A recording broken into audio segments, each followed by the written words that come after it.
Bueno, el día de hoy vamos a terminar con el tema de análisis de ciclo de vida y justamente lo vamos a aterrizar ahora sí a los edificios, ver cómo se aplica todo este pensamiento de ciclo de vida, cuáles son las etapas del ciclo de vida de un edificio y cuáles son los impactos que va a haber en cada etapa de ese ciclo de vida y cómo este marco de análisis del impacto potencial nos va a poder ayudar a disminuir todo esto que está causando la construcción y la operación de edificios.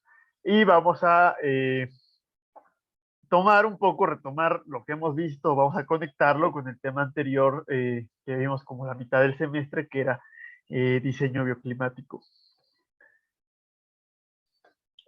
Entonces, ¿cómo se puede aplicar como tal la metodología de análisis de ciclo de vida en un edificio? Que vimos que era una metodología muy específica, con pasos particulares, que había que definir meta, el alcance, eh, con criterios de corte, había que la unidad funcional, el inventario, luego el análisis de impacto, etcétera. ¿Cómo se puede aplicar esa metodología en edificios? Se puede aplicar sobre todo en la parte de diseño del edificio, cuando estamos dimensionando, escogiendo los espacios en el diseño arquitectónico, estructural, cuando se está escogiendo los materiales, el equipo que va a tener, las instalaciones que va a tener el edificio, y lo podemos utilizar la metodología, ya sea para todo el edificio o para elementos particulares, para ciertos materiales, ciertas áreas del edificio, para optimizar el diseño. Para optimizarlo, con respecto a el impacto ambiental que va a tener, es decir, buscar las diferentes soluciones, hacer un análisis comparativo y ver cuál va a tener un menor impacto en diferentes categorías y poder tomar las mejores decisiones. Entonces lo podemos hacer en la etapa preliminar cuando estamos viendo para qué se va a usar el edificio, qué espacios va a tener, más o menos qué forma va a tener, o también lo podemos usar ya en la parte detallada, que es donde ya estamos haciendo el dimensionamiento de las instalaciones, de la estructura, decidiendo los acabados que se van a utilizar, etcétera. Entonces, se puede utilizar esas dos etapas y también se puede llegar a utilizar para evaluar el impacto posterior a su construcción. Es decir, yo como diseñador del edificio puedo aplicar la metodología o yo como cliente que compra el edificio puedo llegar a aplicarla también para saber pues cuál va a ser el impacto que tiene mi edificio. Es decir, si yo estoy haciendo mi huella de carbono y quiero saber eh, la huella de carbono que tienen mis edificios, pues voy a ver operativamente cuánta energía utilizo, pero también vamos a ver que hay algo que se llama el impacto incorporado, que viene previamente a ese edificio.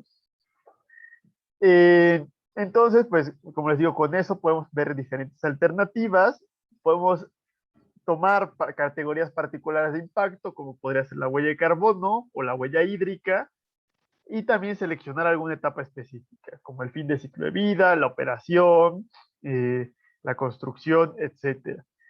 Y también, así como podemos optimizar el diseño preliminar, podemos optimizar el programa de mantenimiento o el programa de uso de energía o de uso de agua para minimizar ese impacto operativo.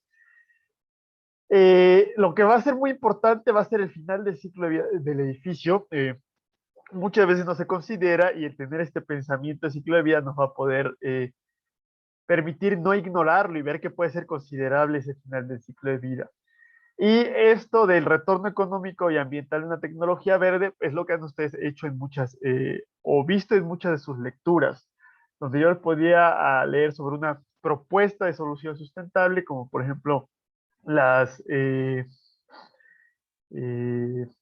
Earthships, estas casas que tenían como tierra y formas ahí curiosas, eh, que la idea era reducir el impacto, pero cuando vemos realmente a lo largo de todo ese ciclo de vida, podemos ver que hay ciertas cosas negativas, ¿no? Entonces nos puede ayudar el análisis de ciclo de vida a tener un buen balance o balancear las cosas buenas contra las cosas malas y no quedarnos únicamente con las cosas buenas, que es ese error que se puede cometer en la lectura que hicieron hace dos lecturas, que les hablaba de ciertos sesgos de pensamiento que podemos cometer al hacer un análisis de ciclo de vida e ignorar las partes malas y solamente centrarnos en los beneficios que creemos o que queremos que pueda tener esta tecnología.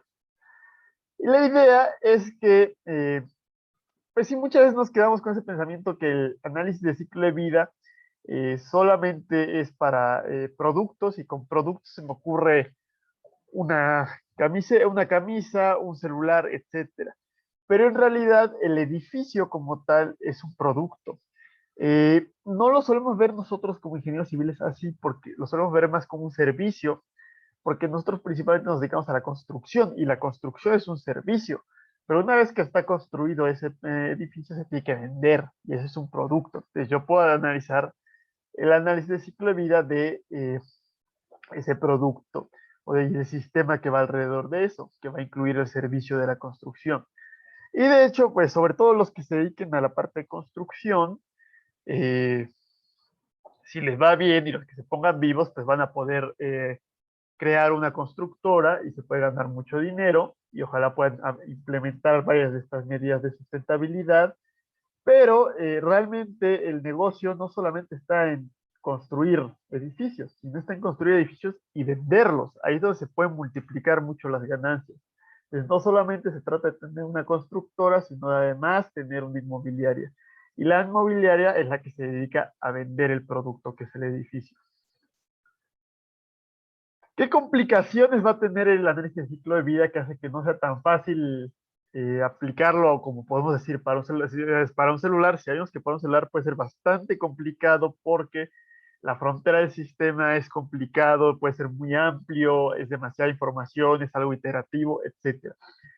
Resulta que en un edificio los materiales los vamos a incorporar uno junto con otro y eso va a generar efectos no lineales. Es decir, el concreto pues está hecho de grava, arena, agua y cada uno de esos materiales tiene su impacto, pero cuando los juntamos y creamos un nuevo material, pues ya se complica la cosa. O tan solo cuando tomo un tabique y tengo que poner el mortero y luego tengo que poner el aplanado, ya se vuelve más bien una unidad que va a ser una pared que se va a comportar en un ciclo de vida diferente. Entonces ahí se complica ya bastante la situación. Además, que no hay un solo vendedor de tabiques. Hay 20 vendedores de tabiques dependiendo de dónde esté y cada quien lo fabrica diferente, tiene una operación diferente. Entonces, puede haber mucha divergencia en ese impacto que vaya a tener el producto que vaya a tener. Y también hay muchos diferentes materiales de la construcción. Tan solo para hacer la estructura, puede haber estructura de concreto, estructura de acero, estructura mixta, en otros países hacen la estructura de madera, puede haber estructura de mampostería. Entonces, esa enorme diversidad pues, complica eh, la gran cantidad de posibilidades que hay a las que habría que evaluar el impacto, porque cuando yo empiezo a diseñar un edificio, a veces a lo mejor considero tanto la opción de la estructura de concreto como la de acero, y tendría que hacer el análisis de ciclo de vida para esas dos opciones. Y en los pasos del diseño siempre suele haber alternativas, y entonces se empieza a abrir un árbol que al final tenemos una enorme cantidad de combinaciones. Por si fuera poco, los fabricantes de los productos pues no saben cómo hacer un análisis de ciclo de vida y no les interesa hacerlo porque consideran que no les va a dar eh, un retorno económico, realmente lo hacen para vender más. Y si todavía no hay ese conocimiento de ese ciclo de vida aquí en México, pues menos les va a interesar. Como es bastante complicado el análisis de ciclo de vida y bastante complicado o requiere mucho trabajo el incorporarlo en las decisiones, puede ser visto como un peso adicional, es decir, bueno, todavía que tengo que cumplir con 20 normas ambientales y 20 normas de seguridad, aparte tengo que hacer un análisis de ciclo de vida, se complica. Y ya lo habíamos visto que no nos da un ganador y un perdedor absoluto, no nos dice el producto A es mejor que el producto B. Siempre nos dice el producto A es mejor que el B en esto, pero es peor en esto, o porcentajes de probabilidad. Y para la gente que no es experta en análisis de ciclo de vida o que no tiene esa experiencia en incorporar la incertidumbre en la toma de decisiones, pues puede ser bastante frustrante esos resultados que le da el análisis de ciclo de vida o pueden querer sobresimplificarlo y podemos cometer ciertos errores que ya les he comentado en clases anteriores. También no solamente el impacto de un edificio no depende solamente de los materiales, sino que va a depender totalmente de la ubicación. Esto ya lo hemos dicho en varias ocasiones, que no, un edificio no es sustentable en todos los lugares, sino que depende de dónde esté. Y entonces eso nos obliga hasta cierto punto a tener un impacto puntual y por eso tenemos que hacer una manifestación de impacto ambiental. Entonces, nos obliga también a tener un análisis de ciclo de vida un poco más detallado para poder aterrizar esos impactos potenciales. Y las unidades funcionales, si de por sí es un poco complicado, recordan ustedes qué tipo de las unidades funcionales que les enseñé, pues puede ser bastante complicado el definir la unidad funcional para todo un edificio. Entonces, no sé si se acuerde alguien qué es la unidad funcional, eh, que les haya quedado de lo que comentamos que era la unidad funcional, que era un elemento bastante central o bastante importante en un análisis de ciclo de vida.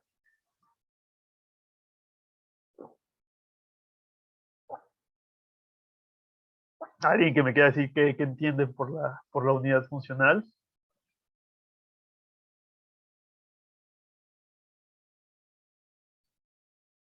Si no, pues vamos a escoger a alguien que participe.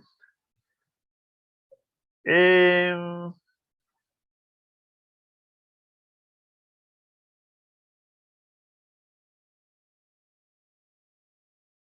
ver, Carla, ¿qué entiendes o qué recuerdas que era la unidad funcional?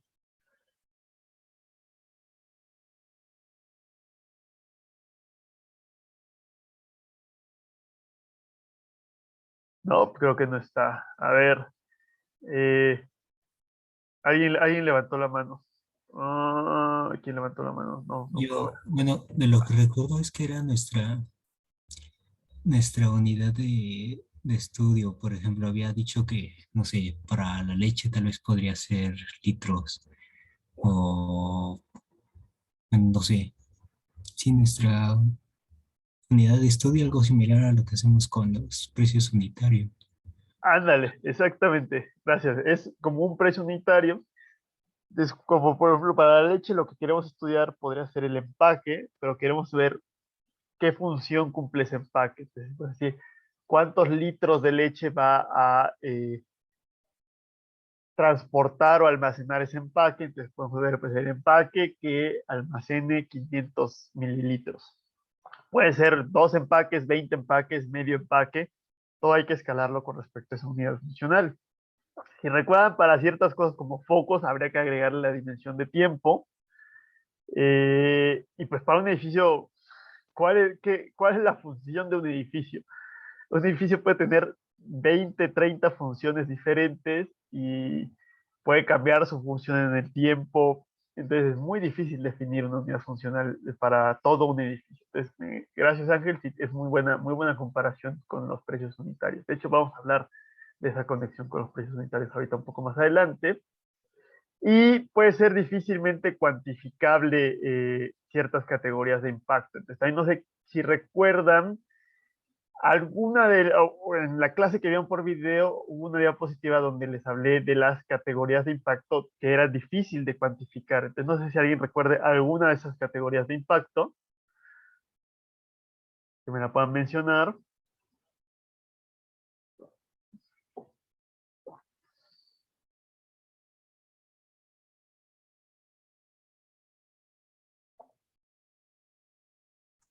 No estoy muy seguro, pero creo que era, por ejemplo, el daño que una persona puede percibir o recibir, mejor dicho, dependiendo de la industria. Por ejemplo, los que trabajan con fibra de vidrio, el daño a los pulmones, creo.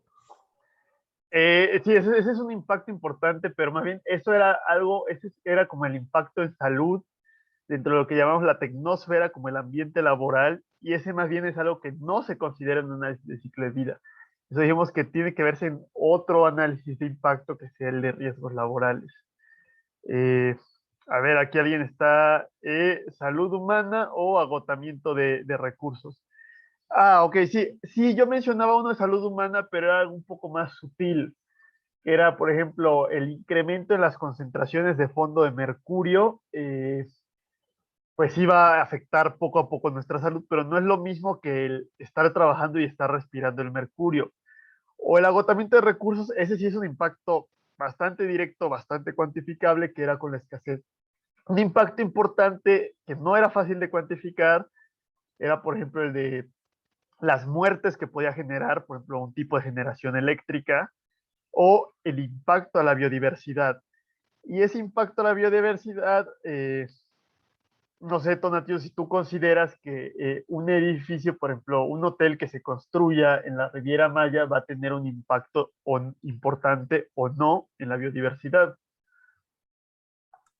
Sí, bastante. Claro, claro, gracias. Y el asunto es que es muy difícil de medir, de darle un número de qué tan grave va a ser ese impacto. Entonces, va a haber muchas categorías de impacto importantes para los edificios, pero que son difíciles de cuantificar. Y no porque sean difíciles de cuantificar, quiere decir que hay que ignorarlas. Son bastante importantes y hay que tenerlas en cuenta. Entonces, hay ciertas cosas que no van dentro de un análisis de ciclo de vida, como la salud en el lugar de trabajo o la salud dentro del edificio, la salud de las personas, y también es algo bastante importante para la sustentabilidad, porque la sustentabilidad también es lograr el bienestar de los ocupantes. No sé si alguien haya escuchado acerca de los VOCs. ¿Alguien sabe qué es un VOC? No se los mencionaron en sus clases de ingeniería ambiental.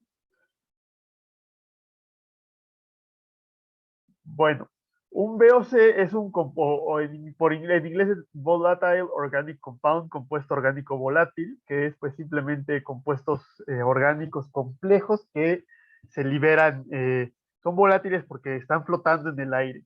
Entonces, el plástico, aunque tarda 4000 años en biodegradarse completamente, se va deshaciendo poco a poco. Y ustedes pueden ver si dejan algo de plástico al sol, se va a ir haciendo como quebradizo y realmente va a ir perdiendo masa y esa masa muchas veces se va a volatilizar y van a ser compuestos que vamos a estar respirando y que son tóxicos y cancerígenos. Y si casi todos los materiales que hay en el interior de nuestras casas tienen algo de plástico, pues vamos a estar respirando eso constantemente, esos gases, y eso nos va a generar una mala calidad del aire interior y también va a generar problemas de salud a largo plazo. También hay otro problema de calidad del aire interior. Una estufa, ustedes al quemar cualquier cosa, aunque se queme en gas natural o gas LP, se va a producir pues cierto humo, con ciertas partículas, PM10, PM2.5. Eh, Obviamente hay unos que son más visibles, como si hay un incendio, pues se ve todo ese humo negro, o si un carro viejo, se ve ese humo, marola negra que sale del escape, pero hay varios carros más modernos que no se ve nada saliendo del escape, pero no quiere decir que no estén emitiendo ningún contaminante. Entonces, una estufa también emite contaminantes. El quemador de una estufa emite contaminantes. Entonces, en una cocina va a haber una mayor concentración de contaminantes que en el resto de una casa. Y eso genera una mala calidad del aire interior y puede ser tan grave que a veces va a haber una peor calidad del aire adentro de una casa que afuera de la casa, pese a que estemos en una ciudad y haya smog. Entonces puede ser un efecto bastante grave, pero eso no lo cuantifica el análisis de ciclo de vida, pero sigue siendo bastante importante. Y también lo vamos a ver, o sea, lo estamos viendo muy marginalmente, eh, pero también es un elemento, o sea, no lo vamos a ver con más detalle en la clase, pero es un elemento bastante importante en un edificio.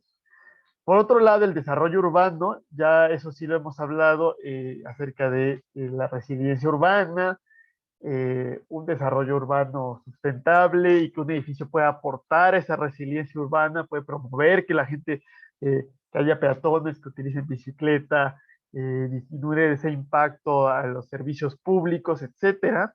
Y eso no nos va a cuantificar un análisis de ciclo de vida, pero también es importante, como vimos en las primeras 2 o 3 clases del semestre. La parte social, cultural y económica, que ya les di un ejemplo, entonces existe el análisis de ciclo de vida social y económico, que tampoco vamos a ver en esta clase, y ya les había comentado que es difícil de cuantificar la biodiversidad, el impacto a los ecosistemas, y ese impacto a los ecosistemas va a ser muy importante porque va a haber un término que van a ser los servicios ecológicos, que es lo que vamos a empezar a estudiar la próxima clase, y va a ser nuestra motivación para preservar o va a ser el marco en el que vamos a estudiar las áreas verdes. Entonces, pues no o el elemento adicional de complicación es que no es suficiente un análisis de ciclo de vida para ver todas las sustentabilidades de un edificio, sino que hay que considerar además muchos otros elementos o otro tipo de evaluaciones para ver la sustentabilidad total. Por eso es bastante complejo. Y al final, o sea, sí hay instrumentos que intentan envolver toda esta gran cantidad de herramientas y suelen ser las certificaciones de edificios sustentables como LEED, que también tienen sus fallos. Se van a leer acerca de los problemas que pueden tener y vamos a hablar con detalle de esas certificaciones en la última clase del semestre. Entonces, no sé si tengan alguna duda acerca de esta implementación de un análisis de ciclo de vida en un edificio.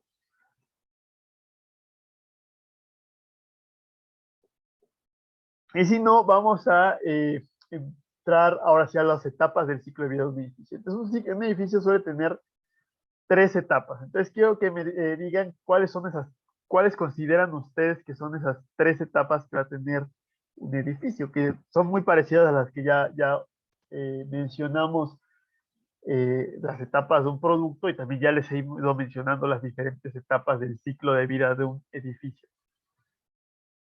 Entonces, ¿quién me quiere decir cuál consideran que es bueno, la más fácil es la última etapa del edificio?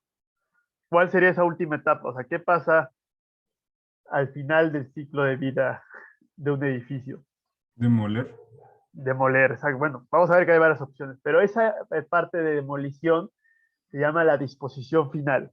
Al igual que los residuos sólidos, hay una disposición final que puede ser de varias maneras. Un edificio va a tener una disposición final que va a ser de múltiples maneras. Ahora, como ingenieros civiles, lo que solemos hacer nosotros en los edificios es la primera etapa. Que solemos nosotros, ¿qué es lo que solemos hacer con los edificios? Que es una de las áreas de la ingeniería civil. ¿Cuál es esa primera etapa antes de que esté listo un edificio? Empezamos con que hay un terreno donde no hay nada y después hay un edificio construido. Pues ya les dije el nombre de la etapa. ¿Cómo se llamaría esa etapa del edificio? Construcción. Exactamente, gracias Carla. Es la construcción. También en esa primera etapa va la planeación.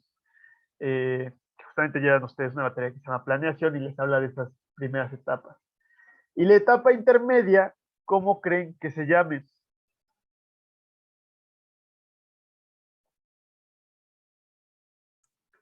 Operación.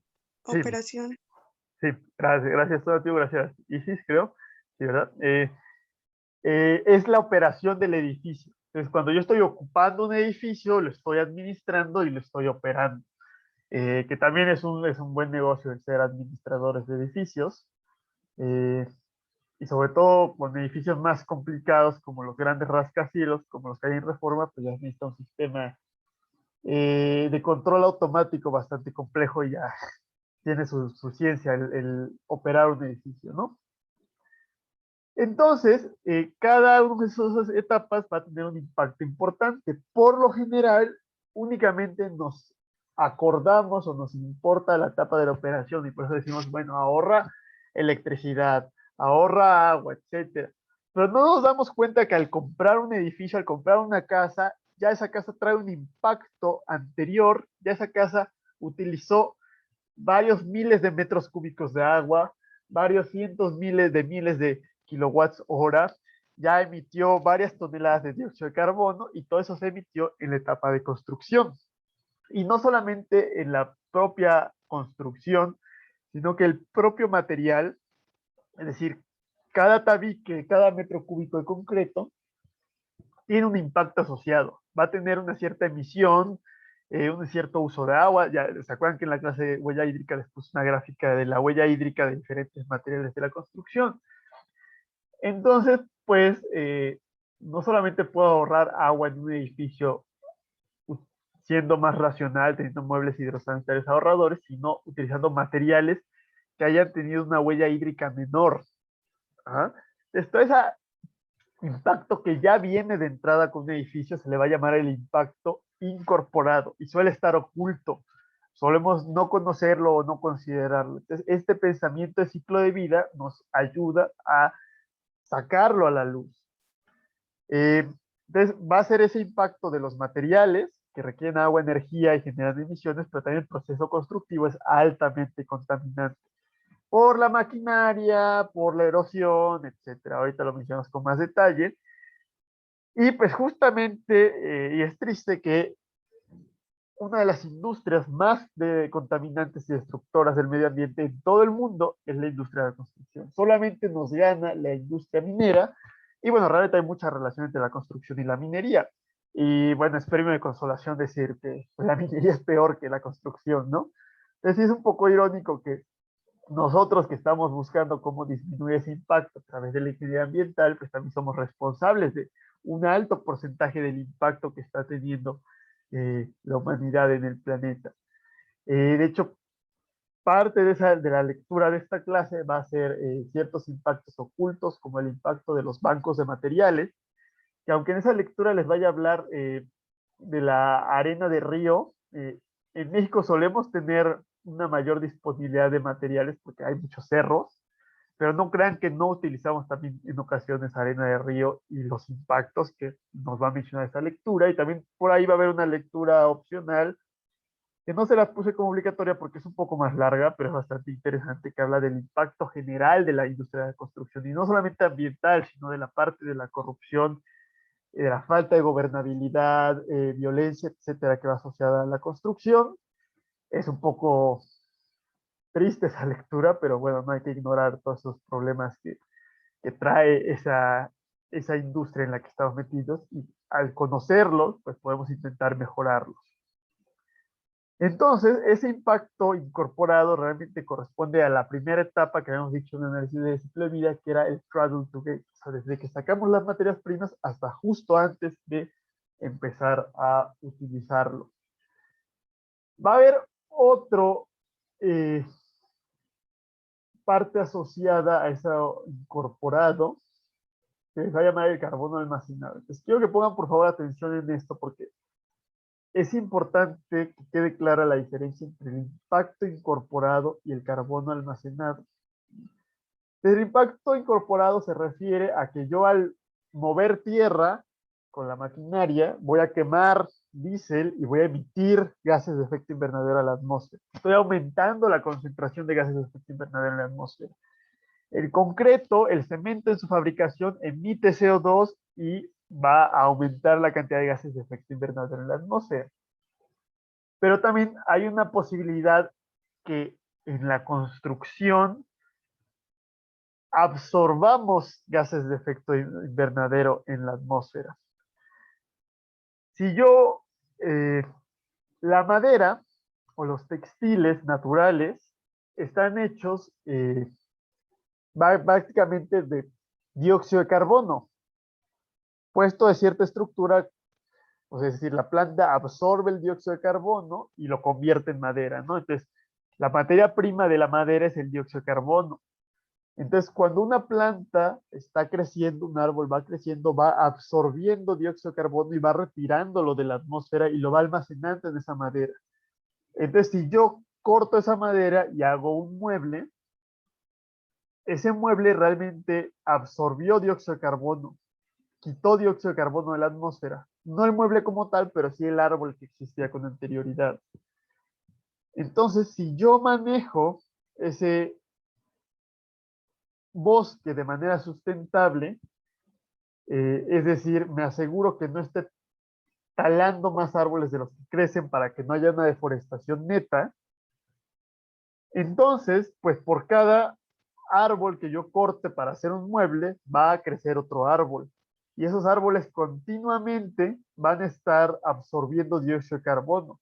Y ese dióxido de carbono lo voy a almacenar en mi mueble. Es decir, mientras una estructura de concreto, al fabricarse, aumenta la cantidad de dióxido de carbono en la atmósfera, una estructura de madera podría disminuir la cantidad de dióxido de carbono de la atmósfera, porque la está almacenando dentro de su propio cuerpo. Entonces, los elementos de madera y textiles naturales podrían tener una huella de carbono negativa. Para que esto sea válido, necesitamos tener ciertas consideraciones. Si no se cumple esto, realmente no va a haber una huella de carbono negativa. Es decir, que se cultive de manera sustentable la planta o el árbol, es decir, que no haya deforestación neta, y que realmente sea un recurso renovable, es decir, que no aumente la escasez del recurso, que el producto final se utilice durante más tiempo del que tarda en crecer el árbol o la planta. Es decir, un árbol que puede tardar entre 20 y 40 años en crecer, si yo fabrico un mueble de calidad que va a tener una vida útil de 30 años, para cuando me tengo que deshacer del mueble, ya creció el árbol que reemplazó el que yo corté. Entonces el balance de dióxido de carbono en la atmósfera disminuyó porque ya reemplacé ese árbol. Y además, esto ya lo habíamos comentado con lo que me preguntó Isis hace como, no, la clase pasada, del tratamiento de aguas residuales. Les digo que la mayoría de los materiales orgánicos eventualmente se van a descomponer, es algo natural, pero naturalmente se descomponen como dióxido de carbono. En un relleno sanitario, los materiales se descomponen como metano, y el metano ya vimos que tiene un impacto de efecto invernadero mucho mayor que el dióxido de carbono. Entonces, si yo me aseguro que este mueble, cuando acabe su ciclo de vida, se descomponga generando CO2, que va a ser eh, biogénico, es decir, natural, y no como metano, que va a ser antropogénico, es decir, artificial, entonces también me estoy asegurando de que se mantenga ese ciclo natural del carbono. Entonces, la mayoría de los muebles de calidad, los acabados como pisos y paredes de madera y los elementos estructurales pueden llegar a tener una vida útil muy larga, sobre todo si son de buena calidad. Y entonces pueden llegar a cumplir con estos requisitos y entonces tener esta huella de carbono negativa. Sí me expliqué para dejar clara la diferencia entre el carbono almacenado, que es una huella negativa, y el impacto incorporado, que por el contrario va a ser una huella positiva. ¿O les queda alguna duda acerca de este carbono almacenado?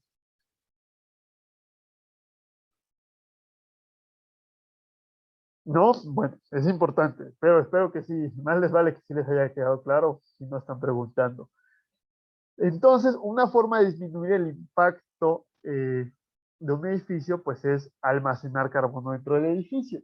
Obviamente en México esto es complicado y por eso no tenemos estructuras de madera prácticamente, porque hay que utilizar los materiales locales. Por eso vimos que cuando vimos arquitectura vernácula, que en Canadá pues construían sus casas de madera, pero en México hacemos casas de barro porque es lo que hay, no hay tantos bosques tan extensos como los hay más al norte. Entonces, por eso no utilizamos tantas estructuras de madera. Pero pues sí se puede utilizar, por ejemplo, muebles de madera que sean de buena calidad y que nos aseguremos que tengan una certificación, que vengan de un cultivo sustentable, un manejo sustentable de los bosques. Y ya en Europa están sacando otras cosas bastante interesantes, que son estructuras compuestas de concreto y madera, donde pueden hacer edificios de 5 o 6 pisos de madera. Y entonces así están almacenando una gran cantidad de dióxido de carbono. Pero sí hay que tener mucho cuidado con que cuidemos que sea un cultivo realmente sustentable. Otra opción, y lo que va a ser lo más sencillo para evaluar ese impacto incorporado, va a ser un análisis cradle to gate de materiales de la construcción. Recordemos que eso no es como tal un análisis de ciclo de vida, pero nos permite hacer un inventario de diferentes materiales para poder hacer ya un análisis de ciclo de vida más adelante. Entonces, es una aplicación bastante sencilla y directa del pensamiento de ciclo de vida a la construcción. Entonces, vamos a ver para cada material individual qué uso de recursos, qué generación de emisiones va a tener en fabricación y transporte. Hasta, o sea, es decir, durante la fabricación y transporte hasta antes del uso, que va a ser la construcción. El fabricante puede más o menos suponer cómo va a ser ese uso, un uso promedio o un uso genérico del producto y estimar ese impacto en la parte de uso y de disposición final, pero eso tiene mucha incertidumbre porque va a depender, le digo, de si el tabique lo dejo expuesto o si le pongo algún acabado, etc. Entonces, lo más importante es impacto durante su fabricación. Y así yo puedo hacer como una etiqueta nutricional de cada producto donde yo sepa, pues, que en cada categoría de impacto, cómo está haciendo, cómo se está comportando. Y lo puedo hacer para un producto de una marca específica o para algo genérico, ¿no? O sea, si puedo decir el cemento de tal empresa o el cemento Portland en general. Entonces, esto nos va a permitir hacer una evaluación más avanzada. Cuando yo hago una evaluación para decidir uso el producto A o el producto B en mi construcción, por lo general es lo que a lo mejor les mencionaron que era la función de costo, que no quiere decir optimizar el costo, sino que la función de costo es maximizar ese valor que estoy obteniendo, evaluando la dimensión de precio, calidad y durabilidad, ¿no? Que queremos el menor precio, la mayor calidad y la mayor durabilidad, de acuerdo con lo que está esperando el cliente y al presupuesto que se tiene. Yo podría agregarle todavía una dimensión adicional que va a ser la sustentabilidad del producto, y eso lo puedo hacer con este impacto, si conozco el impacto de cada uno de los materiales. Entonces, pues ya yo puedo, para incorporar mi construcción sustentable, pues yo podría agregar esta dimensión de sustentabilidad en la evaluación de cada uno de los materiales que estoy utilizando. Puedo decir, bueno, sí, este material es más durable, pero tiene un impacto mayor. Utiliza mucha agua, ¿no? O este material es más barato, pero emite mucho dióxido de carbono. Entonces, así puedo empezar a hacer ese tipo de evaluaciones. Pero para eso necesita haber un catálogo de materiales. Ya se tiene que haber hecho un inventario con anterioridad. Y en México no lo existe como tal, pues falta mucho por hacer para recopilar esa información, pero bueno, podemos hacer una idea para hacer esta comparación con el catálogo de otros países, sabiendo que lo que ya mencionamos, que a lo mejor como la electricidad no tiene la misma combinación de tecnologías en México que en otro país, pues las emisiones pueden ser diferentes, etcétera. Entonces, podemos ahí más o menos darle la vuelta a ese problema que no se ha hecho para México. Entonces van a haber varias soluciones. No me está dejando. La primera va a ser la Green Guide de BRE. Entonces, BRE ya se los mencioné muy brevemente cuando hablamos de la iluminación natural, que había unos métodos manuales con unos transportadores y que uno ponía en la planta y en el perfil del edificio, pero se los mencioné muy brevemente porque ya no se utiliza. El chiste es que eso en los 60 crearon eso y ya recientemente crearon este catálogo, y aparte hay una certificación muy importante que es casi tan importante o igual de importante que el LEED, que va a ser BREEAM, que se la voy a mencionar en la última clase que hablemos de certificaciones sustentables. Entonces es gratuita, nada más tienen que registrarse obligatoriamente. Aquí está el sitio web. Ustedes van a escoger el tipo de edificio, van a escoger el tipo de elemento constructivo que quieran, como paredes, pisos, paisajes, ventanas, etcétera. Y van a ver la evaluación, como ven, como en Estados Unidos, en vez de dar una calificación numérica, la dan por letra. Entonces, si nos van a dar A positivo es mejor y E es lo peor, como reprobado, en diferentes categorías. Y estas categorías pues, son análogas a las categorías de impacto que hablamos hace dos clases, de cambio climático, acidificación, eutrofización, residuos nucleares, escasez de combustibles fósiles, etcétera. Entonces, para cada material, en cada categoría, nos da una calificación, y aparte para simplificar la toma de decisiones, nos da una calificación total. Entonces ustedes entran al sitio web y es esto lo que les aparece, y más le dan aquí donde dice Login Register for Ratings, les dice el tipo de edificio, le dan clic en uno de esos tipos. Yo le di clic a doméstico y les va a aparecer el tipo de elementos de la construcción que hay. Y le dan al tipo de elemento de la construcción, yo escogí el aislamiento térmico. Entonces, también ya me ha preguntado Ángel con anterioridad si la unidad funcional era algo que ya estaba definido o que se podía definir. La verdad es que uno lo puede definir y debería hacer el ejercicio de definirlo.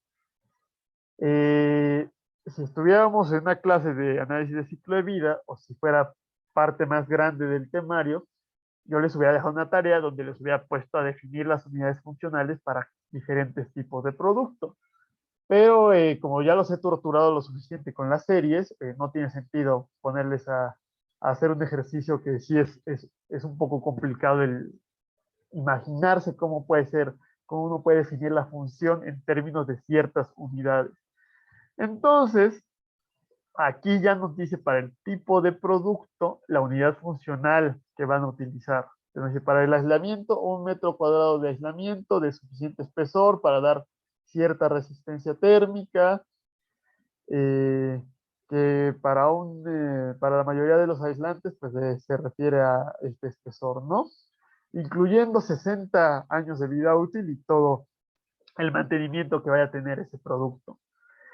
Entonces, aquí hay algunas categorías pues tienen subcategorías, aquí solamente hay una, ya le damos y viene todos los tipos de aislamiento térmico. Y si ustedes recuerdan, estos tipos de aislamiento los mencionamos. Les hablé de la fibra de vidrio, les hablé de la lana de roca, del vidrio celular, del aislamiento de corcho, el poliestireno expandido no es más que el unicel, vimos que hay unos bloquezotes de unicel, diferentes densidades y nos da la calificación. Entonces vemos que de las mejores opciones que tenemos es la fibra de vidrio. Una opción no tan buena es un vidrio celular muy denso. El corcho es bueno, pero resulta que es mejor tener algún material mineral como la fibra de vidrio. O incluso mejor tener la celulosa reciclada, que también se las mencioné, ¿no? Entonces ya esto me ayuda a decidir, pues, digo, ok, voy a usar aislamiento para reducir el uso de energía y reducir el impacto que va a tener en mi edificio. Pero ¿cuál escojo?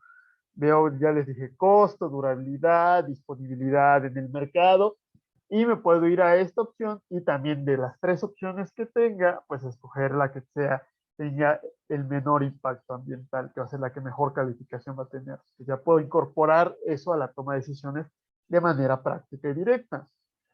Yo le di clic un poco más abajo, aparece poliestireno extruido. Entonces, ¿alguien recuerda algo específico acerca de este poliestireno extruido soplado con hidrofluorocarbonos?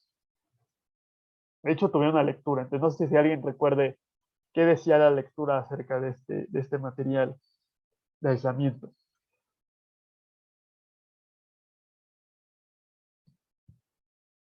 Pues a mí se me figuró que no precisamente greenwashing, sino que querían disfrazarlo con que los gases o un componente que producía por su elaboración era más amigable con la generación de gases, pero realmente no.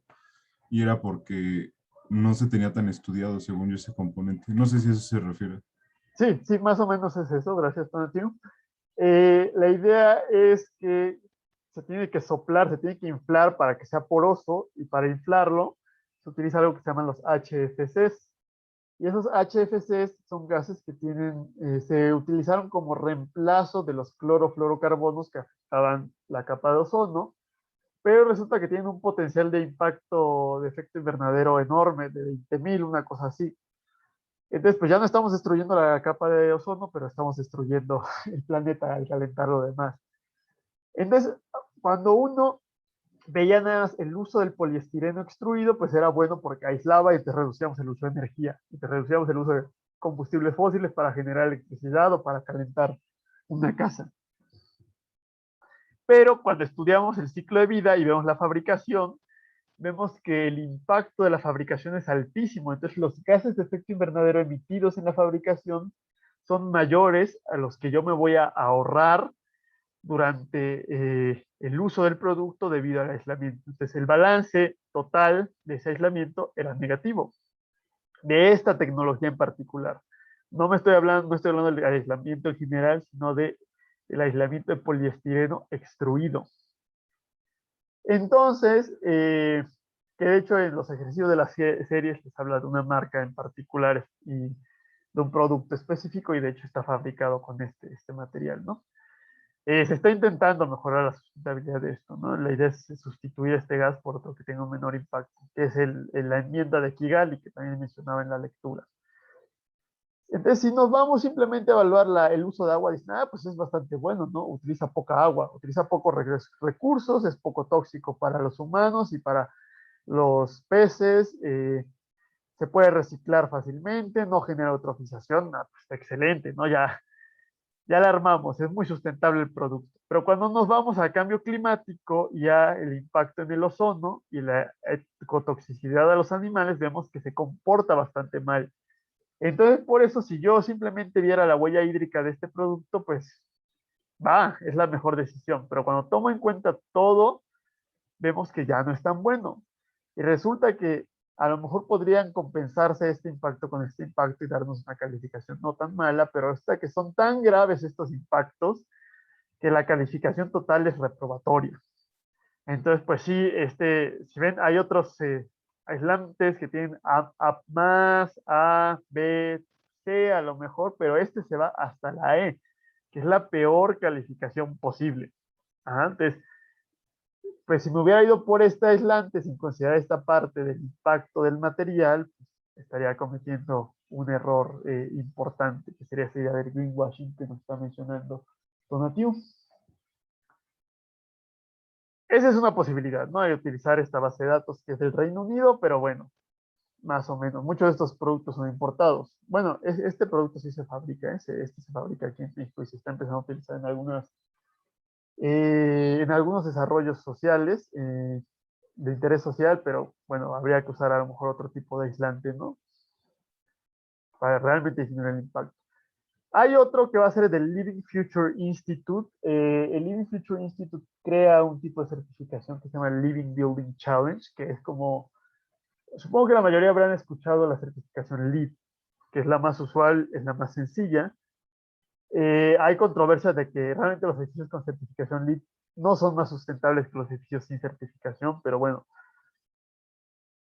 si no existiera esa certificación LEED, no existirían estas certificaciones más estrictas que surgieron de ahí. Entonces, el Living Building Challenge es como que una certificación sustentable para niños grandes, entonces es muy difícil de alcanzar, es extremadamente estricta y para el 2012 hay como 50,000 edificios con certificación LEED y edificios con certificación Living Building Challenge, creo que hay 11. Entonces, es realmente difícil conseguir esa certificación y vamos a hablar también de ella en la última clase. Ellos tienen esto que se llama Declare, que es justamente una etiqueta nutricional para cada producto y ellos se van principalmente a la parte de salud, a los compuestos químicos en un material que van a poder afectar la salud humana, sobre todo por estos compuestos orgánicos volátiles y la calidad del aire interior. Resulta que tiene una lista roja de compuestos que son los que deberíamos evitar totalmente en los materiales de la construcción, pero si ustedes se meten en este sitio y ven la lista roja, van a ver ciertos materiales que son extremadamente comunes, pero realmente de los materiales más utilizados en toda la industria de la construcción y el caso más sonado pues es el del PVC. Resulta que el PVC es cancerígeno. Es cancerígeno cuando se inhala.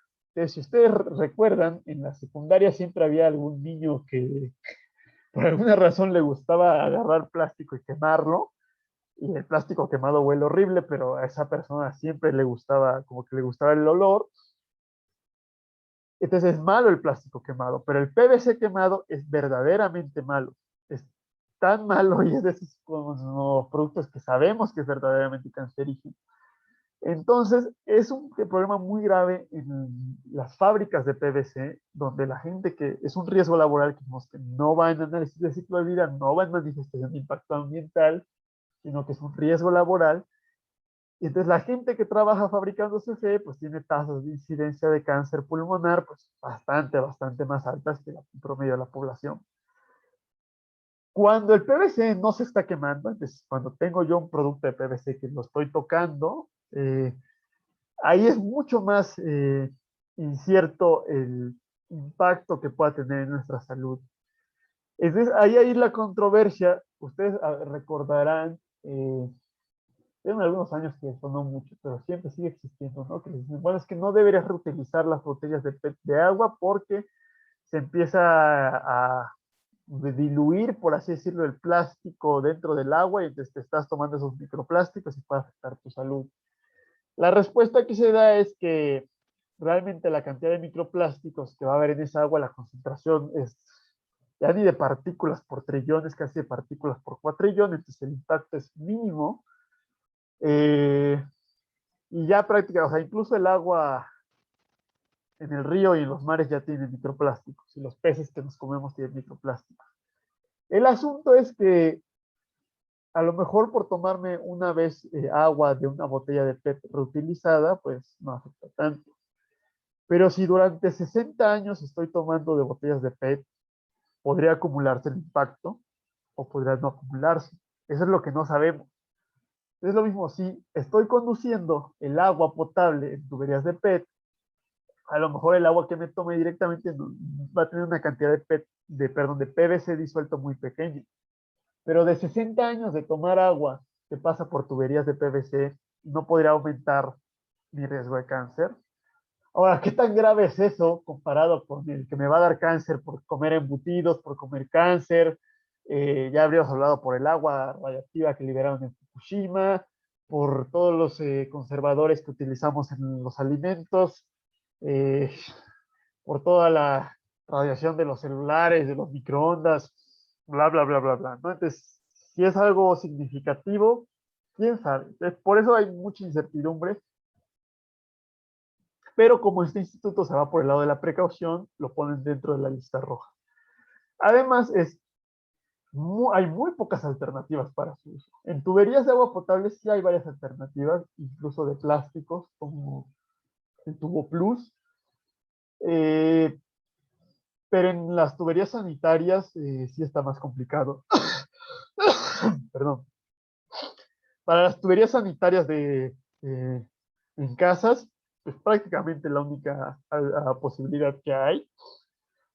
Y en el cableado, casi todos los cables, el forro que tienen es de PVC. Entonces, hay muy pocos cables que no tienen PVC y el costo es muy alto. Entonces, por ejemplo, para obtener esta certificación, necesito utilizar productos que no contengan PVC. Por eso es muy complicado obtener esta certificación. Y aparte, no solamente nos puede dar puntos si utilizamos productos que no tengan lista roja para esta certificación, sino para otras certificaciones como LEED o WELL. WELL es una certificación de LEED que es para salud y bienestar humano de los habitantes, pero esa sí no se la voy a mencionar más que aquí, ¿no? Porque sí, Leo, se va a esa otra parte del bienestar humano de los ocupantes que no cabe, no nos da tiempo de mencionarlo en esta clase. Más o menos así se ve la etiqueta nutricional del producto. Les recomiendo que lean con calma para que vean todo lo que puede traer esa etiqueta. Y aquí hay un ejemplo en particular que es de un piso de madera, que es de una marca específica, Mafi, que se fabrica en Austria. Entonces también para los europeos es algo que es un producto local. Dicen ellos que puede durar de 10 a 100 años, los 100 años a lo mejor. Bueno, el piso de madera es extremadamente durable, sobre todo si se le va dando mantenimiento. 100 años no sé, pero bueno, sí puede durar bastante. Y nos dice que se puede reutilizar en 100%, de hecho hay, vamos a ver de eso, aparte de la demolición se pueden desmantelar los edificios y a veces se reutilizan los materiales de los edificios, o se puede reciclar o se puede compostar en un 100%, ¿no? Porque únicamente tiene productos naturales, no dice todos los materiales que está teniendo. Incluso el adhesivo es un adhesivo natural que se puede descomponer fácilmente. Entonces cumple con el Living Building Challenge porque no tiene ningún producto de la lista roja y no emite ningún compuesto orgánico volátil. Y aparte nos está diciendo que lo revisó. O sea, no es algo que nos esté jurando el fabricante que créanme que sí es sustentable mi producto, sino que además un tercero verificó que fuera cierto lo que está diciendo. Entonces, pues hay muchos productos que ya tienen esta etiqueta, pero hay muchos que no lo tienen. Por lo general son productos caros, ese es un problema. Haría falta a lo mejor hacer etiquetas de este tipo genéricas, como lo que vimos aquí en esto. Pero como realmente le cuesta al fabricante hacer esto, es un nicho de productos sustentables, pero son productos sustentables caros. De muebles, sillas, camas, puertas, pisos, etcétera. Pero todo es, por lo general, son productos europeos y productos caros, pero existe, ¿no? Entonces hay que saber que existe y que se puede utilizar eso en caso de necesitarlo. Y el último que vamos a ver va a ser esta base de datos del NIST, que es el National Institute of Standards and Technology de Estados Unidos, y se llama BIS. De hecho, sí, el logo es una abejita y se llama Building for Environmental and Economic Sustainability. Aquí en el sitio web al que pueden entrar. Es en línea, es gratuito y este sí cumple con la norma del análisis de ciclo de vida y con la norma de análisis de ciclo de vida económico. Entonces, mientras estos a lo mejor es como una aplicación sencilla del ciclo de vida porque estamos poniendo nada más el cradle to gate, este sí está cumpliendo con la norma completa. Aquí viene cómo genera esa calificación, nos da para cada categoría de impacto, por ejemplo, para cada categoría de impacto tiene ciertos elementos del inventario que está tomando en cuenta, que fue lo que vimos con anterioridad, y pues nos da una calificación para cada categoría, y además para simplificar la toma de decisiones nos da una calificación ambiental total, una calificación económica y una calificación completa. Entonces yo entro al sitio web y, por ejemplo, este sitio web, ahí está el logo de la abejita, le doy el tipo de producto, de categoría de producto, y aquí estamos hablando de la subestructura, es decir, de la cimentación, y le estoy dando de la construcción de, del sótano. Entonces ustedes piensan en una casa gringa, que siempre la casa de arriba es de madera y siempre hay un sótano. Entonces en el sótano es donde matan a todas las personas en todas las películas, etcétera. Y esos sótanos suelen ser de mampostería o de concreto, y suelen ser bastante más resistentes para en caso de que hayan tornados, etcétera, ¿no? Bla, bla, bla. Entonces nos está hablando de las paredes del sótano y realmente el propio sótano es la cimentación, es una cimentación de cajón. Entonces le damos al siguiente. Si estamos buscando productos residenciales o comerciales, si quiero productos genéricos o si quiero productos de algún fabricante en particular, y le puedo dar aquí la información para que me explique cada cosa específica.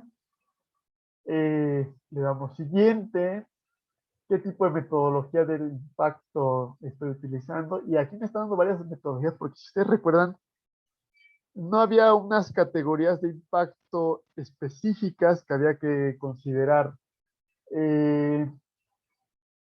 Había realmente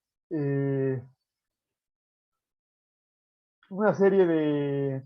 No hay una categoría de impacto específica, sino que la norma me lo dejaba libremente. Entonces, hay ciertas recomendaciones. Entonces, cada una de estas metodologías tiene una serie de categorías definidas. Le dije que no me dé una evaluación completa ambiental para que me lo desglose. ¿Cuánto voy a usar del producto? ¿Cuántas unidades? Entonces, aquí hay que utilizar las unidades funcionales. Y aquí me da información para ver cuáles son las unidades funcionales. Y le puse que no incluye el análisis económico porque no lo hemos estudiado. Y me da aquí el tipo de, o sea, las paredes se van a hacer de concreto. Me está dando la resistencia del concreto y aquí es donde me están dando las diferentes posibilidades. PC es cemento Portland, entonces concreto hecho 100% por cemento Portland. Va a tener un alto impacto porque dijimos que, si ustedes recuerdan sus clases de, no sé cómo se llama la materia en la que, bueno, a ver, alguien que me diga cómo se llama la materia en la que les hablan de qué es el cemento, cómo se fabrica el concreto, cómo se dimensiona, las dosifican los elementos del concreto, porque antes se llamaba programación de obras, pero ahorita ya no sé cómo se llama con el... Recursos de la construcción. ¿Recursos de la construcción? Sí, yo recuerdo que fue ahí. Ok, gracias, Robbie. Sí, porque ya yo estudié con otro plan de estudios, pero... entonces el asunto es que justamente vieron que el cemento más común es el cemento Portland. Ese cemento se fabrica con el clinker, se pulveriza el clinker, se hornea en un horno de tambor que requiere una cantidad impresionante de energía y se suele quemar el combustóleo, que es muy contaminante, para darles energía térmica. Y la propia reacción química genera dióxido de carbono. Entonces, una forma de reducir el impacto del cemento es primero utilizando otro tipo de energía para el horno. Se puede utilizar energía eléctrica, aunque es demasiado alta la potencia que se requiere, entonces la infraestructura es muy cara. Cemex lo que hace es utilizar residuos sólidos, es decir, es como utilizar incineración de residuos sólidos, en vez de que se vaya a un relleno sanitario, lo incineramos a alta temperatura con ciertos filtros para reducir las partículas emitidas, y bueno, ahí hay un balance más o menos de las emisiones, porque ya no se generan emisiones de metano, sino emisiones de CO2. Otra opción que no sé si se haga en México, hay pocos casos. Probablemente Cemex tenga algún ejemplo de eso, porque Cemex es creo que es la cementera más grande del planeta. Entonces, de hecho, es la empresa mexicana con mayor proyección internacional en todo el mundo. Se ha hecho el caso de utilizar energía renovable, calentadores solares industriales, es decir, ponemos una hectárea completa de calentadores solares que generen suficiente calor para poder utilizar ese horno de tambor. Pero aunque utilizamos energía 100% renovable, pues llegamos al problema de la reacción química del cemento. Entonces, hay otro tipo de cementantes, por ejemplo, el concreto asfáltico. Es concreto, pero en vez de usar cemento como cementante, en vez de usar cemento Portland como cementante, utiliza asfalto, ¿no? O chapopote, eh, que pues, es un residuo del petróleo, de la refinación del petróleo. Hay otras alternativas poco comunes que seguramente se las mencionaron, pero siempre se las menciona así, muy de paso, que es el concreto con escoria de altos hornos. La escoria de altos hornos, ya les había dicho que cuando uno funde el, el acero, se hace una nata negra arriba, y esa nata pues hay que estarla recogiendo para que tenga la calidad suficiente del acero, y resulta que esa nata tiene características cementantes, y como es un residuo que estoy reutilizando, pues tiene un impacto todavía menor. Entonces así podemos reducir el impacto del cemento. Y otra opción es fly ash. Slag es la escoria de altos hornos, y fly ash es la ceniza de carbón de las centrales carboeléctricas, el residuo que queda, que es bastante tóxico y puede contaminar o sea, es tóxico cuando contamina el acuífero, pero cuando lo metemos en concreto no tiene una toxicidad hacia las personas que lo utilizan. Entonces se puede utilizar esa ceniza también como cementante para reducir ese impacto. El problema ya es que no podemos utilizar 100% de ceniza o 100% de escoria.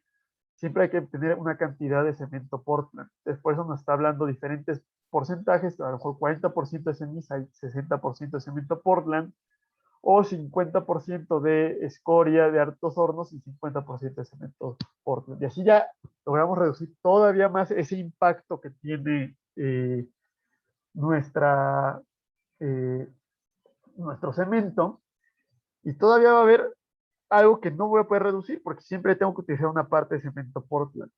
Entonces, lo que hacen, por ejemplo, para este concreto que se llama Vertua, que puede hasta reducir el 100% de las emisiones, es que ese restante se utilizan créditos de carbono.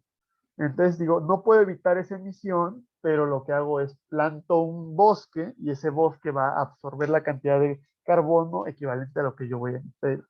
Es controversial eso, no en el sentido del cemento, sino es algo que se aplica mucho en todo el mundo, y es controversial si realmente funciona o si nada nos estamos haciendo ahí unos trucos aritméticos.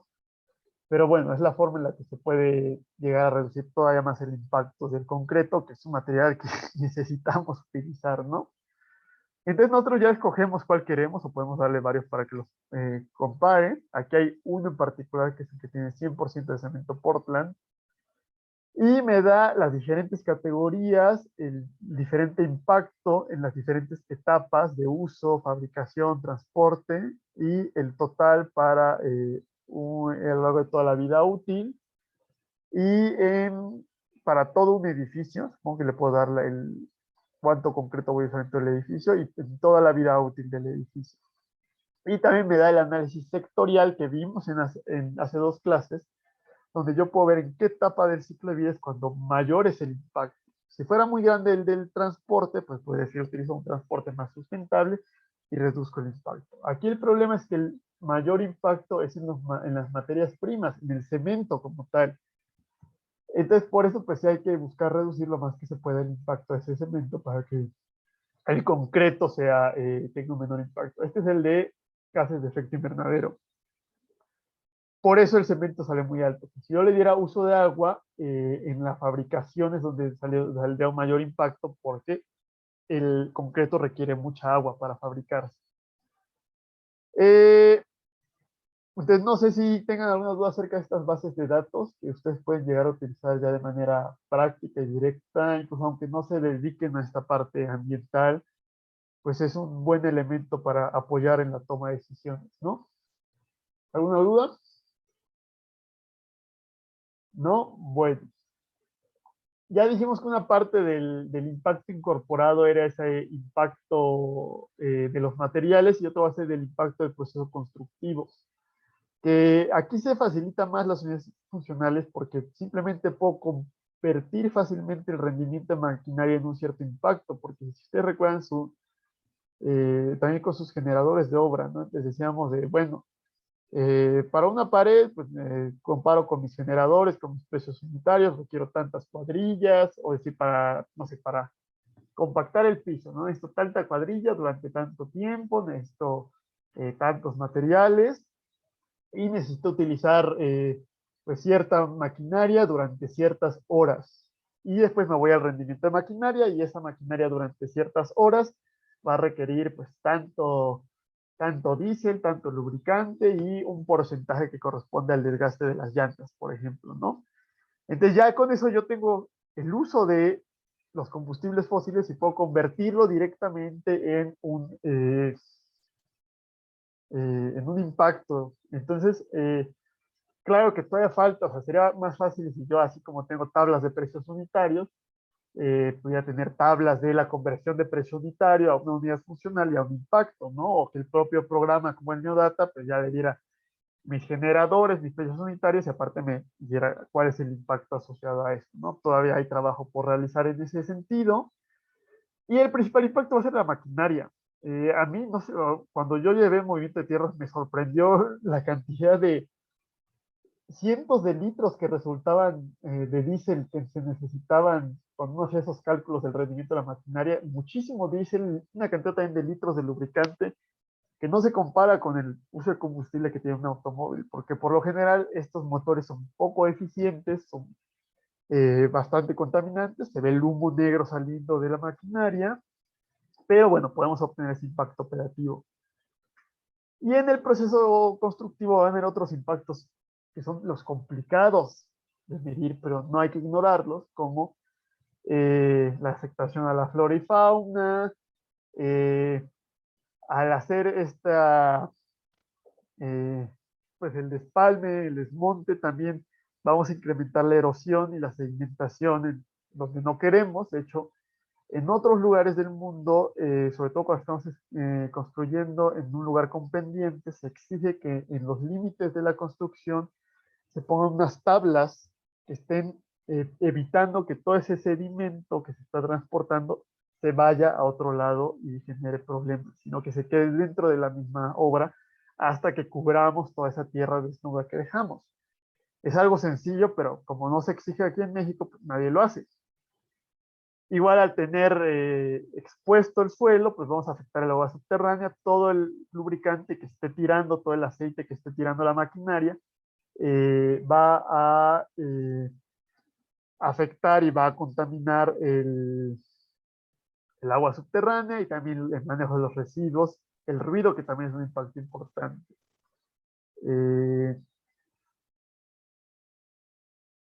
Tienes abierto tu micrófono, Ana, no sé si quieras participar o si fue por accidente. Ok. No, fue por accidente, perdón. No hay problema, no te preocupes. Entonces, ahorita vamos a hablar un poco del manejo de residuos. ¿Qué más me falta? Por otro lado, va a haber el impacto operativo. Entonces, ya pasamos esa parte del impacto inicial de la construcción y otro va a ser el impacto operativo. Resulta que un edificio puede tener una vida útil bastante larga, pueden tener una vida útil, la mayoría se diseña para 50 años, pero puede ser mucho más corto. Si hay un desarrollo urbano muy alto, muy fuerte, en Nueva York pasa que hace un edificio de 20 pisos y a los 10 años lo tiran para hacer uno de 40 pisos. o puede ser de 100 años o más, como los centros históricos. Nosotros tenemos edificios que tienen 400 años y siguen en pie y siguen en uso, además, y en usos modernos, son infraestructura de la universidad, donde se dan clases, son edificios de gobierno, son museos, etcétera. Pero hay mucha incertidumbre asociada, no sabemos realmente cuánto va a durar esa vida útil. Pero si es muy larga esa vida útil, el principal impacto va a ser el impacto de operación y mantenimiento de todo un edificio. Si es corta esa vida útil, el principal impacto puede ser el de construcción, el impacto incorporado. Principalmente va a corresponder a ese uso de energía, a la iluminación, a la climatización y a el impacto que vamos a tener, el uso de agua, a las emisiones que vamos a emitir, etc. Entonces, justamente esa es la motivación de la primera mitad del curso, donde la idea es tener estrategias, o sea, pues sí, es obligación de quien está operando y administrando el edificio, tener estrategias para reducir ese uso de energía, ¿no? Y de agua. Pero nosotros como diseñadores y constructores podemos facilitarle el trabajo desde el inicio eh, a los administradores. Si diseñamos nuestro edificio con estrategias bioclimáticas, con una orientación adecuada, geometría, materiales, colores, eh, iluminación natural, aislamiento, etcétera, que va a hacer que el uso de energía operativo pues sea mucho más reducido. Y también la idea sería que estas estrategias bioclimáticas las analizáramos con un ciclo de vida para ver si realmente ese costo adicional y ese impacto adicional que puede tener agregarle otro material acaba teniendo un balance positivo. Entonces, esa es la idea de las estrategias bioclimáticas, el reducir el impacto operativo, pero desde que estamos construyendo el edificio. Otros impactos operativos que es importante reducir y que se ven en otras materias es el del agua, que podemos tener muebles hidrosanitarios ahorradores, tener captación pluvial, dividir en un drenaje triple, es decir, que esté separado el drenaje gris, el drenaje en las aguas negras y las aguas pluviales, para no combinar agua que se puede tratar fácilmente con otra que es más difícil de tratar el agua en el propio edificio, separar los residuos en la fuente, la materia orgánica compostarla, eso sí lo vamos a hablar en las últimas clases del semestre. La limpieza, las sustancias de limpieza suelen ser tóxicas, suelen ser persistentes y también suelen ser volátiles, entonces las estamos respirando, disminuyen la vida útil de los materiales, entonces también por ahí se puede mejorar bastante la situación.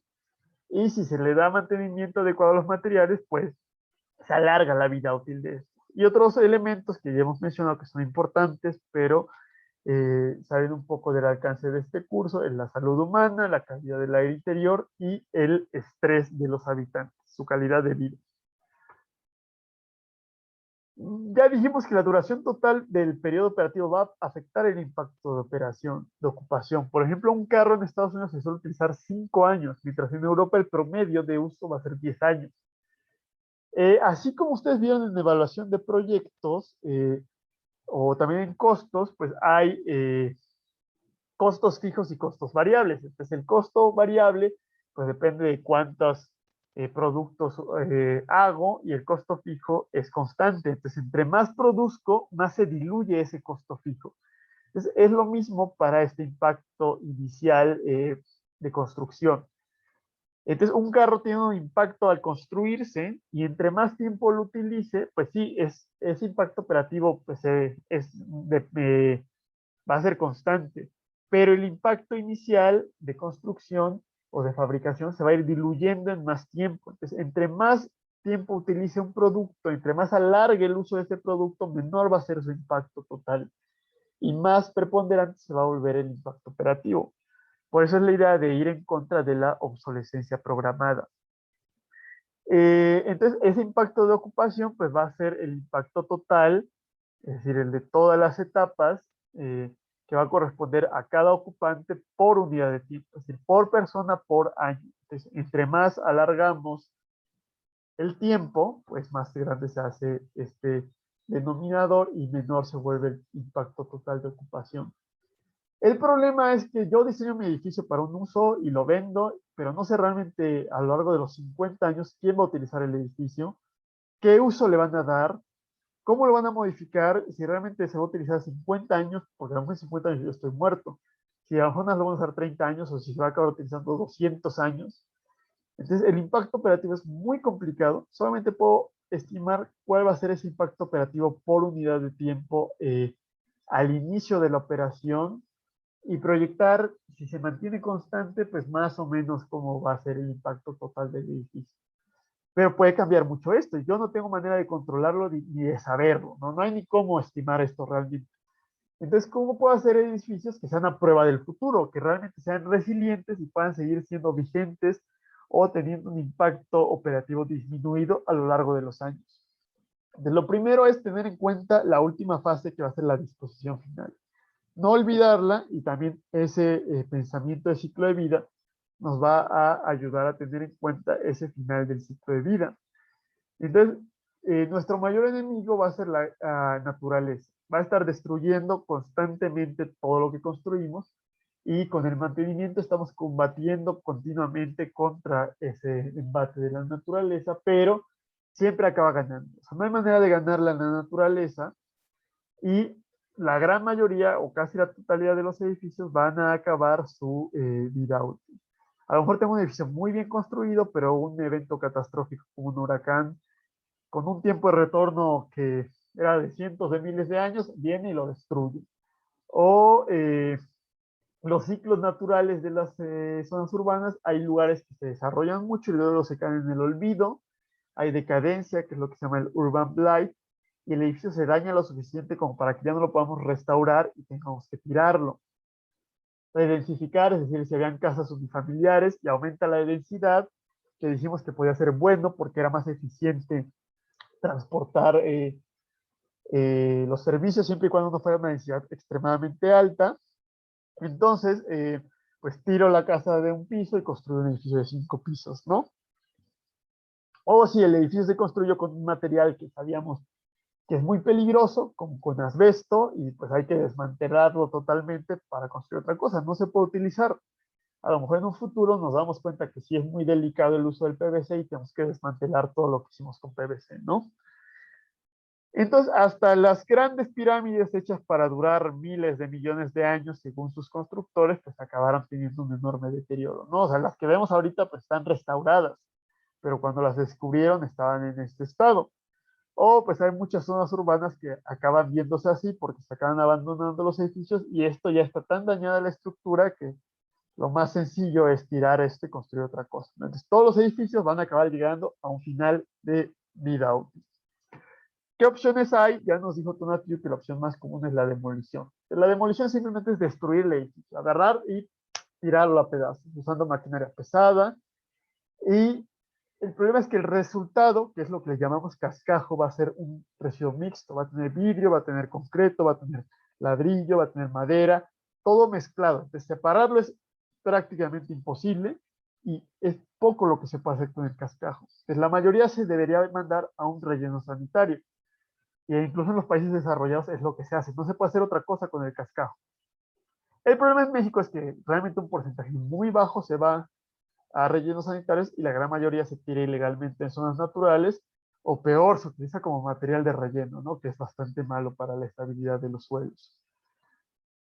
La otra opción que vamos a tener va a ser la deconstrucción, donde vamos a ir desarmando poco a poco y cuidadosamente el edificio, es decir, desmantelándolo, pues es deconstruirlo, es hacer el proceso contrario a construir, pero va a requerir bastante más tiempo y bastante más recursos.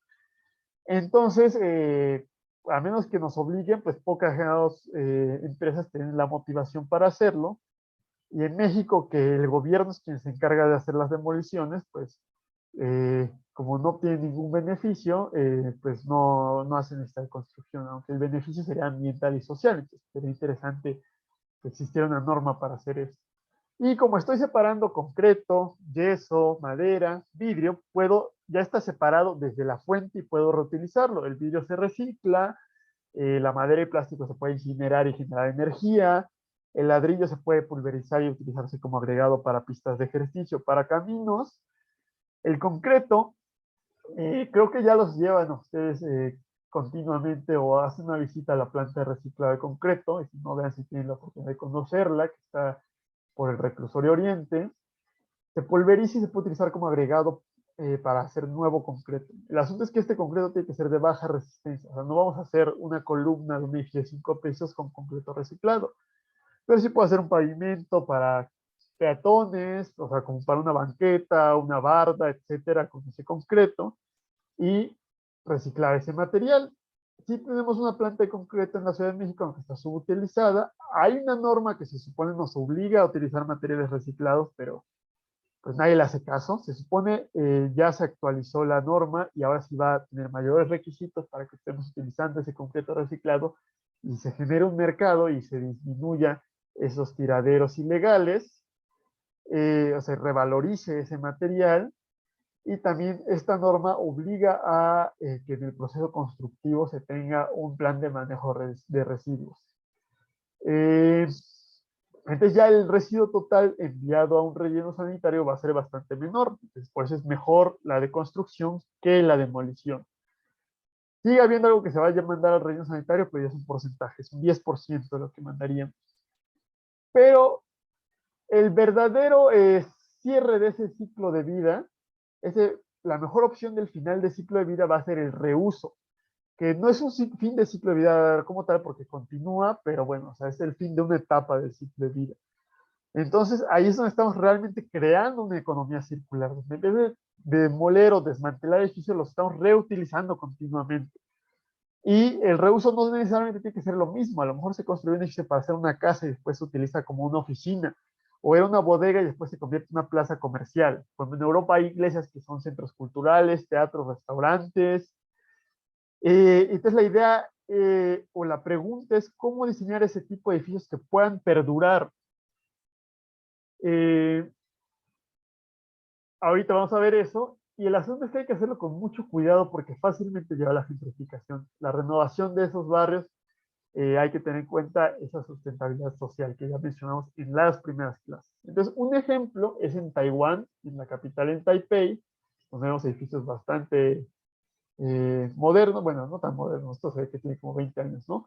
Pero rascacielos, y hay un parque que anteriormente era una fábrica de vino y de alcohol, que eventualmente quedó abandonada y en vez de demolerla se renovó y se hizo un centro cultural, plaza, cine y un parque.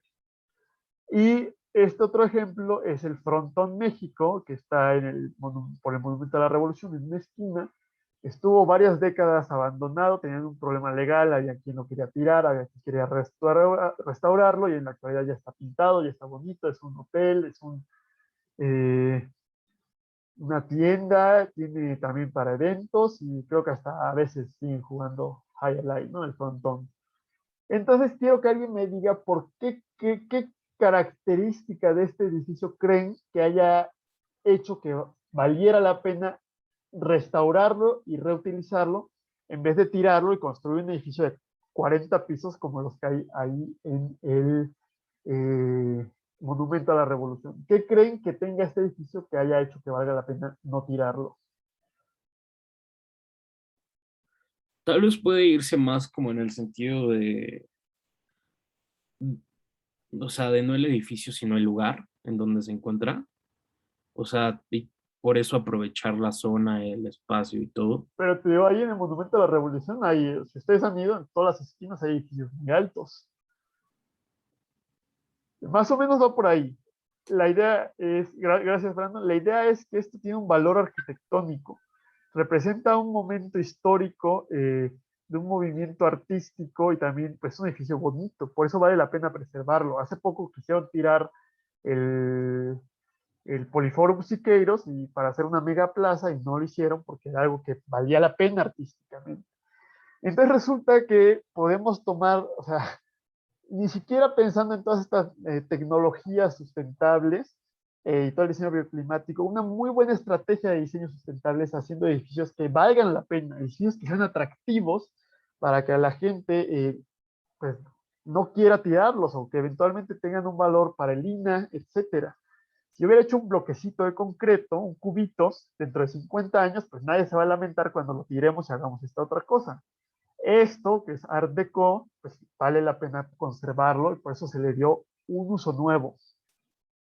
Entonces, para diseñar, me queda ya prácticamente nada, pero entonces para hacer las estrategias de diseño durable, primero es un edificio que fácilmente pueda tener un uso diferente, es decir, hay que tener claros amplios y abiertos para poder tener visiones, pero que no sean estructurales, mayores alturas de entrepiso para que podamos combinar diferentes tipos de usos que requieran esas diferentes alturas, que sea plano el piso, que no tenga salientes, menos particiones, que sea más robusto el sistema estructural para que pueda aprovechar diferentes cargas de diferentes usos y que sean durables y de calidad los materiales. Pero una de las mejores estrategias para alargar ese ciclo de vida del edificio va a ser que tenga un alto valor arquitectónico que lo haga apreciable en el futuro y entonces dure más y entonces se diluya ese impacto inicial de la construcción. Y bueno, eso es todo de esta parte del impacto y del análisis de vida de los edificios. Ya es la 1, entonces no sé si alguien tenga alguna duda rápida. O si no, pues nos veríamos el lunes para empezar un tema nuevo que va a ser el de áreas verdes. No, si no hay dudas, pues entonces nos vemos el lunes y recuerden hacer sus series. Si tienen dudas, pues me pueden ir preguntando por WhatsApp, ¿no? O por correo, como quieran.